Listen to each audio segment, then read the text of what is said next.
internasional adalah proses pertukaran barang dan jasa antara dua negara atau lebih dengan tujuan mendapatkan keuntungan atau laba. Mengirimkan atau menjual barang ke negara lain disebut ekspor. Negara pelaku ekspor disebut eksportir. Sedangkan masuknya barang dari negara lain disebut impor. Negara pelaku impor disebut importir.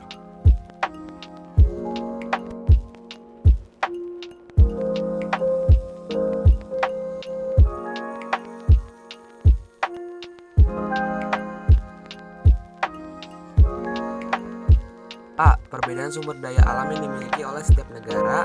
B. Perbedaan tingkat kualitas sumber daya manusia. C. Perbedaan ilmu pengetahuan dan teknologi. D. Perbedaan budaya suatu bangsa. E. Perbedaan lain yang mempengaruhi perdagangan internasional, yaitu perbedaan harga barang, perbedaan upah dan biaya produksi, serta perbedaan selera.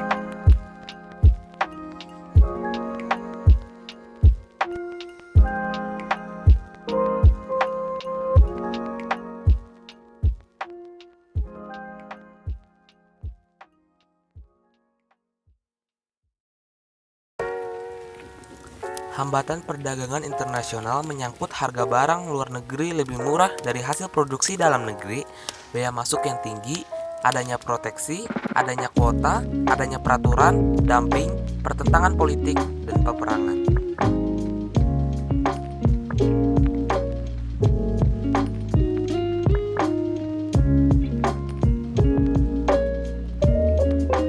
Ekonomi kreatif merupakan pengembangan konsep yang berlandaskan sumber aset kreatif yang diharapkan mampu meningkatkan pertumbuhan potensi ekonomi. Pemerintah mengidentifikasi lingkup industri kreatif mencakup 14 subsektor yang meliputi periklanan, arsitektur, pasar seni dan barang antik, kerajinan, desain, fashion mode, film video dan fotografi, permainan interaktif, musik, seni pertunjukan, penerbitan dan percetakan, layanan komputer dan impianti lunak, radio dan TV, serta riset pengembangan.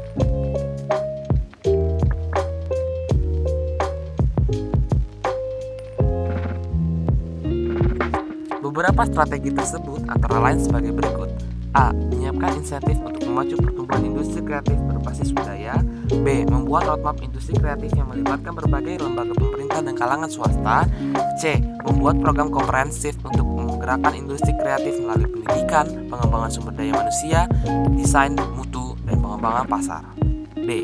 Memberikan perlindungan hukum dan insentif bagi karya industri kreatif. E. Membentuk Indonesia Creative Council yang menjadi jembatan untuk menyediakan fasilitas bagi para pelaku industri kreatif.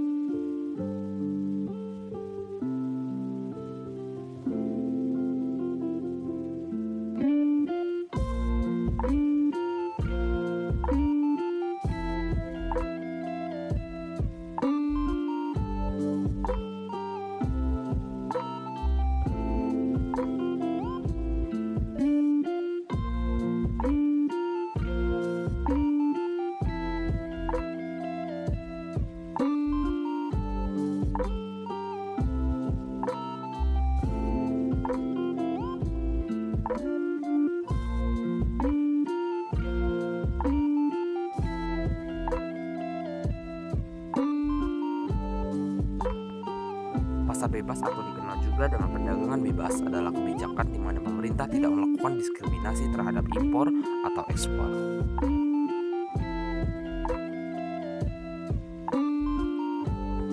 ASEAN Economic Community yang dibentuk dengan misi menjadikan perekonomian di ASEAN menjadi lebih baik serta mampu bersaing dengan negara-negara yang perekonomiannya lebih maju dibandingkan dengan kondisi negara ASEAN saat ini.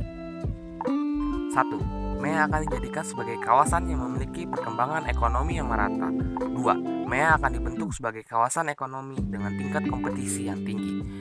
3. MEA sebagai pasar tunggal dan basis produksi internasional atau Single Market and International Production Base. 4.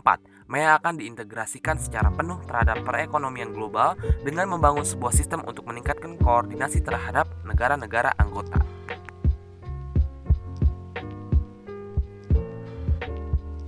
ASEAN Free Trade Area atau AFTA merupakan wujud dari kesepakatan dari negara-negara ASEAN untuk membentuk suatu kawasan bebas perdagangan dalam rangka meningkatkan daya saing ekonomi kawasan regional ASEAN dengan menjadikan ASEAN sebagai basis produksi dunia serta menciptakan pasar regional bagi 500 juta penduduknya. 1. Menjadikan kawasan ASEAN sebagai tempat produksi yang kompetitif sehingga produk ASEAN memiliki daya saing kuat di pasar global. 2. Menarik lebih banyak Foreign Direct Investment atau FDI. 3. Meningkatkan perdagangan antar negara anggota ASEAN atau intra-ASEAN trade.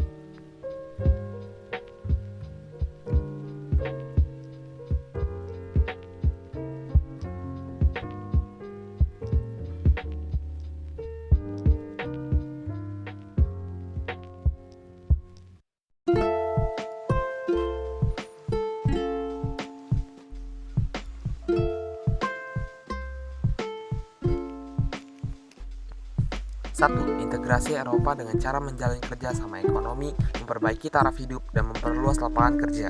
2. Memajukan perdagangan dan menjamin adanya persaingan bebas serta keseimbangan perdagangan antar negara anggota. 3. Menghapuskan semua rintangan yang menghambat lajunya perdagangan internasional. 4. Meluaskan hubungan dengan negara-negara selain anggota MEE.